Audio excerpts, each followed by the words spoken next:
If a city has no crime, then why does it need a sheriff? A simple question, but sometimes it's the quietest places where the darkest crimes are buried deepest. It was a Tuesday morning. The sun hadn't even cleared the rooftops, yet the asphalt already shimmered with heat, as if it had been set ablaze by hundreds of invisible torches. The air was thick, clinging to skin like an unseen web, suffocating enough to make you want to claw it off just to breathe. Not a leaf stirred, no breeze. Even the birds seemed to hold their breath. Blue Ridge sat in a silence so perfect, so still, it felt unnatural. Then came the engine, the low, growling roar that tore clean through the false calm like a blade. An old pickup truck rolled into town, paint peeling, windshields scratched, rust lining the body like scars from 1,000 battles. The engine wheezed like a wounded animal. The man stepped out slowly, tall, a slight hunch in his shoulders, a faded plaid shirt, worn-out jeans, sneakers with soles nearly torn through. No badge, no gun, no bag. Just empty hands and eyes heavy with intent. His name was Richard Nelson, the new sheriff of Blue Ridge. Think he came to shake hands and smile? Think again. Don't let the title fool you. He wasn't here to make friends. He came to all in one reason only: to rip the mask off the town's picture-perfect peace. Blue Ridge, nestled between the soft green hills of North Carolina, might make any outsider say, "What a peaceful place." But Nelson knew better. Beneath that still surface ran blood, quiet rot pulsing like a fever no one wanted to admit. The station, once praised as a model department, was in truth a stifling maze of silence, lies, and investigations that never saw the light of day. Complaints shelved, reports that disappeared. Worst of all, a system trained to look the other way. You've heard of the internal affairs investigator who brought down half a major city's force? That was him, Richard Nelson. But he hadn't come to Blue Ridge to rack up more wins. He came for the truth, no matter how foul it smelled. Picture it. A black man, stepping into a small southern town still whispered about for its old-school racism, now tasked with leading a department rotting from the inside out. He knew full well the first looks wouldn't be ones of respect, maybe contempt, maybe hate, but that didn't rattle him. Because he didn't need to be liked, he needed to be heard. Once the truth came to light. The precinct courtyard buzzed with laughter. Officers leaned against patrol cars, sipping coffee, trading mindless banter. No one turned as the strangers slipped in through the side door. No one knew the man they were about to disregard could wipe out their careers with the flick of a finger, if he had reason. Richard pulled his cap lower, walking with quiet intent past indifferent stares, like a ghost no one saw coming. He didn't need a welcome, no garlands. He didn't care who was ally or enemy, because that morning more than ever he knew a storm was coming, and he was its eye. Inside the Blue Ridge Police Department, the cold fluorescent lights cast a sterile glare across the white-tiled floor, reminiscent of a hospital. But that artificial brightness couldn't pierce the murky film that clung to the walls, seeping into every grout line, every edge of the ceiling, as if this place was slowly decaying from the inside out. The burnt stench of overcooked coffee mixed with the damp moldiness from an ancient AC unit, creating a heavy, unpleasant cocktail, so thick you could almost taste the years of stagnant time with a single breath.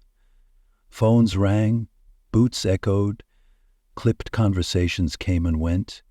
Familiar sounds, dulled by repetition like a stage play that had been performed too many times for anyone to care about the script anymore. But to Richard Nelson, every detail, The receptionist's averted eyes, the name tags hanging crooked on uniform shirts, was a symptom of a disease that had long since taken root, just waiting for a hard shock to burst it open. He walked slowly, unobtrusive, eyes scanning like a doctor reading x-rays of a dying patient. No one paid attention to the black man in a faded shirt walking among them. No questions, no greetings, no raised eyebrows. That indifference was the proof of a culture rotten to the core, a culture of complacency, negligence, and willful blindness.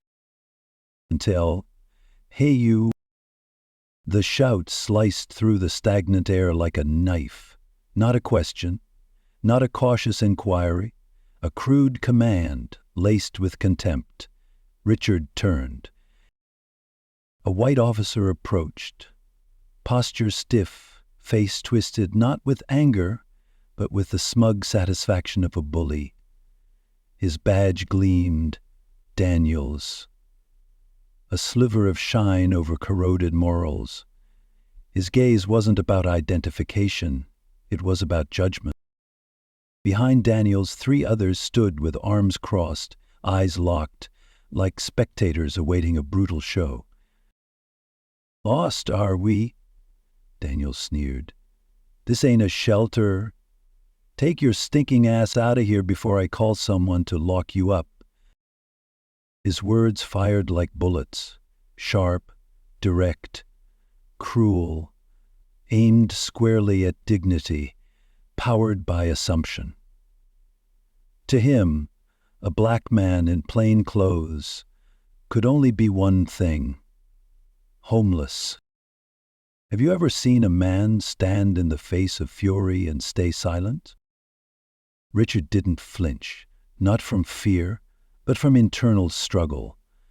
Part of him wanted to pull out his badge, slam it down, and let them realize they just humiliated the man about to lead their entire department.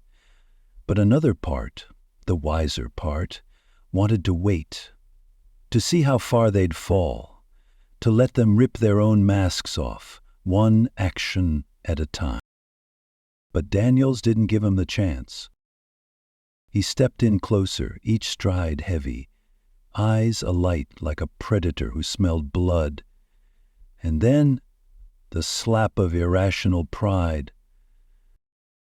"You deaf or just dumb?" I said. "Get out!" A long pause followed. Outside, the wind still didn't blow, but inside, Richard, a storm had begun to rise. The final word dropped like a sentence. One of the others slapped the desk with a loud crack and burst into laughter. Another whistled, like cheering on a sick game. Richard clenched his fists, his breathing deepened, heat surged in his ears, but he held the line until Daniels leaned in, whispering with a venom only Richard could hear, "You don't belong here." And then spat. A stream of hot spit struck Richard across the face, wet, filthy, and heavy as a slap to the soul. The room froze for half a second, then erupted into savage laughter. Chairs scraped, boots stomped, and one officer shouted, "Bullseye!" like he'd just witnessed a flawless punchline. Richard didn't flinch. He didn't wipe his face. He didn't shout. He didn't react. He just stood there, right in the eye of the storm. A bead of spit slid from his cheek down to his collar. But worse than the spit was the look in their eye. No one intervened, no one objected, only smug satisfaction. If it were you, what would you do in that moment? Stay silent? Or flip the whole damn room? A dry laugh came from the back. Someone doubled over, wheezing. Another muttered under his breath, "Gotta keep the low breeds in their place."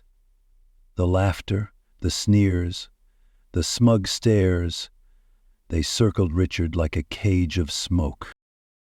His heart pounded, the thud of his pulse echoing in his ears like a drumbeat.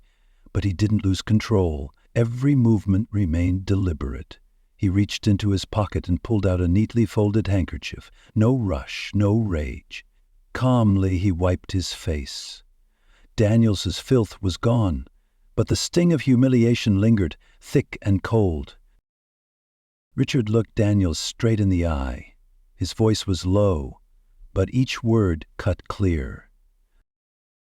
"This how you treat everyone who walks into your station?" Daniels still had no idea what was coming. He smirked, oblivious, cocky in the worst way. "Just the ones who don't belong here." Laughter rang out again, less confident this time, but still present. Richard didn't respond. He turned and walked away, his gaze sharp as a blade, slicing through the smugness behind him. He headed straight for the hallway leading to the main office. Every step had purpose. Just a little further now. And then the loudspeaker crackled to life with a familiar buzz. "All personnel, report to the main conference room, immediately." Showtime. The briefing room buzzed with chatter. Officers shuffled in, some holding coffee, some laughing about the morning's events. No one noticed Richard entering quietly through the side door, a thick folder in hand, stamped with the official seal of the department.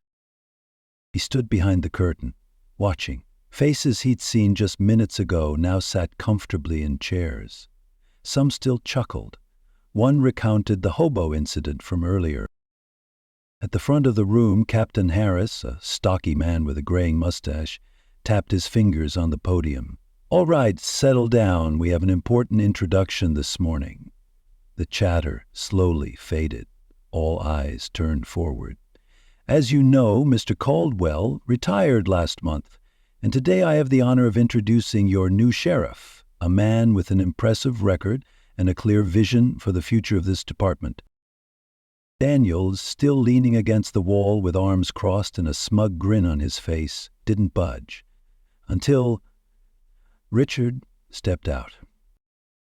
Everything stopped. The laughter died instantly.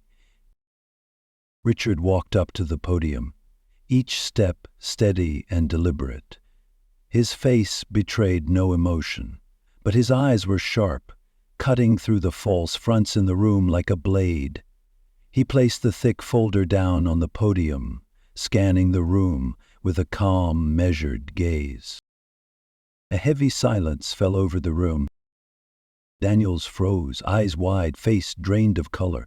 Other officers began whispering. Some sat up straighter. A few avoided eye contact altogether. Richard spoke, his voice clear and resonant. "Good morning. My name is Richard Nelson. As of today, I am your new sheriff." Do you hear that? That's the sound of an entire room falling, utterly silent. No one said a word. The room was so quiet it could make your skin crawl. Only the ticking clock and the heavy breathing of men who thought this morning would pass like any other filled the space. Daniel stood paralyzed, his face now flushed red, the arrogance from earlier completely dissolved. Richard didn't look away. His stare locked onto Daniel's, sharp and unrelenting. Then he swept his gaze across the entire room, corner to corner, face to face, taking in those who had just been laughing minutes before. He began again, his tone low but unwavering. "I arrived this morning in plain clothes because I wanted to see this place as it truly is, unfiltered, unscripted, and what I saw was a wake-up call." A quiet murmur rose, but Richard raised his hand. No one dared interrupt. In a matter of minutes, I witnessed behavior that wasn't just unprofessional, it was absolutely unacceptable. The room held its breath. Daniels lowered his head, shoulders shrinking inward, sweat beginning to bead on his brow. Richard stepped up to the edge of the podium. The fluorescent light above cast a long shadow behind him, stretching across the sterile white floor like a fault line through the room. He stood still, letting the silence settle over the space like a curtain waiting to be drawn. Then his voice rang out, not loud, but cold and precise, slicing through the air like a blade. I want to make one thing very clear. He paused. His eyes slowly swept across the room, left to right, as if peeling back the outer layers of every person before him. The rot that's been allowed to thrive in this department ends today. No one moved. Officers who once prowled the hallways like they owned them now looked like school children called to the front of the class. No chatter, no smirks. No one even sipped their coffee. Richard took a step forward. His voice dropped, but every word struck like a needle to the chest. Respect is not optional. Each syllable landed heavy like a hammer against tile. It is foundational. Without respect, we don't just fail each other, we betray the very community we swore to protect. He let the silence stretch, long enough for his words to soak in like rain into dry earth. In that stillness, someone shifted in their seat. Another stared down at their boots. Someone else swallowed hard. This morning, he continued, gaze drilling deep, some of you laughed, thinking you were humiliating a nobody. But let me be absolutely clear, anyone who walks through these doors, badge or no badge, deserves to be treated with dignity. A hand tightened around an armrest. A shiver rippled through another. No one spoke, but everyone felt exposed, laid bare beneath the weight of accountability. Then, Richard stepped down from the podium. He walked slowly between the rows, like a forensic examiner, pacing through a crime scene. Each glance an inspection, each reaction a piece of evidence. He stopped right in front of Daniels. Daniels jolted. His shoulders tensed, his breathing was shallow and quick. The cocky smirk was gone, said like chalk in a storm. Richard said his name. The word hit like a gavel. Daniels. It echoed like a summons. Daniels looked up, his eyes wet in a way that didn't seem possible just minutes ago. You, Richard said, not breaking eye contact, are the embodiment of everything that has been rotting this department from the inside. A slap, without lifting a hand. All eyes turned to Daniels. He lowered his head further. When you spat in my face, Richard said, you didn't just disgrace a man, you disgraced the badge on your chest. You disgraced your oath. And you disgraced the community that once trusted you with power. Daniel stammered, voice trembling like a student caught cheating. Sir, I didn't realize. That's the problem, Richard cut in, his voice now ice, final like a sealed verdict. You didn't want to realize. You didn't care. Because in your mind, a black man in plain clothes was nothing but garbage. He turned to the room. His voice rose, firm, unwavering. And it's that exact mindset. That's why public trust in this department is rotting by the day. No one responded, but the room itself felt heavier, like the air had thickened. That one phrase, serves him right, wasn't said aloud, but everyone heard it, in their chests.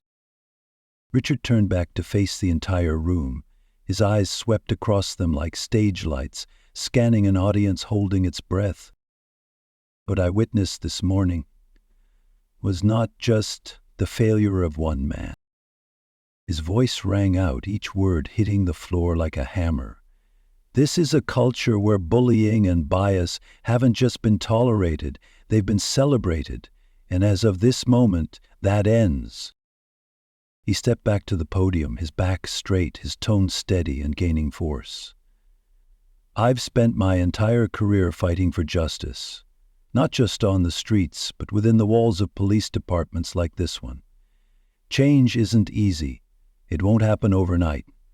But I promise you this, so long as I am sheriff, this department will operate with integrity, respect, and accountability. He paused, glancing briefly at Captain Harris. A nod, effective immediately. Officer Daniels is suspended pending internal investigation.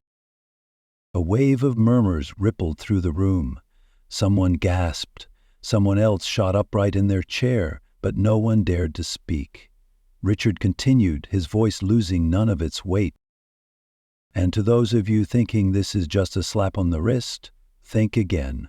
This is only the beginning. Daniels's face burned crimson, his jaw clenched.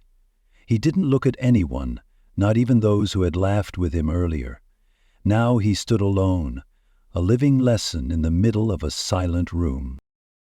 Richard remained composed, unshaken. "I'm not doing this to punish," he said, slow and deliberate. "I'm doing it to set a standard. If you cannot or will not rise to meet that standard, then this place is not for you." His eyes scanned the room, every look stripping away another layer of false comfort.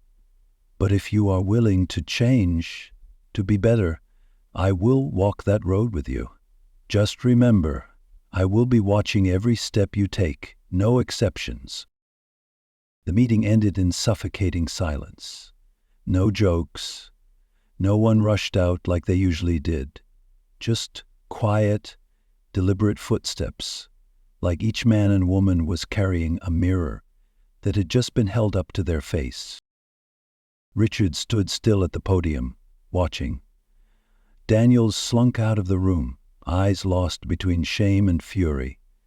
The rest of the officers avoided Richard's gaze, their faces a mix of guilt, discomfort, and something else. Reflection. A few were beginning to realize this wasn't just a lesson. It was a beginning. Minutes later, back in his office, Richard sat down. He exhaled deeply. A small weight had lifted. But he knew this was only day one. Years of decay wouldn't be wiped clean by a single meeting. Some would change, others never would. And he wasn't here to win anyone over. He was here to do what was right. The phone rang. "Hey, it's Harris." The captain's voice came through, hesitant but genuine. "I just wanted to say, you handled that better than most men I've ever seen."